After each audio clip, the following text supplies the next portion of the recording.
Je suis quelqu'un de passionné et malheureux. Malheureux que l'objet de ma passion ne soit pas mieux partagé.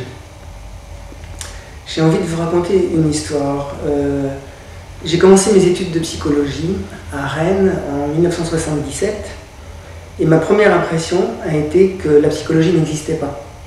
J'étais venu pour faire des études d'une matière qui me donnait l'impression de ne pas avoir de réalité.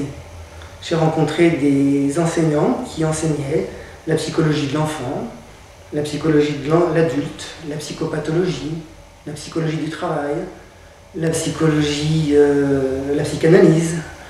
Et chacun de ces enseignants et chacun de ces enseignements contredisait l'autre. C'était des disciplines qui étaient des théories mutuellement exclusives.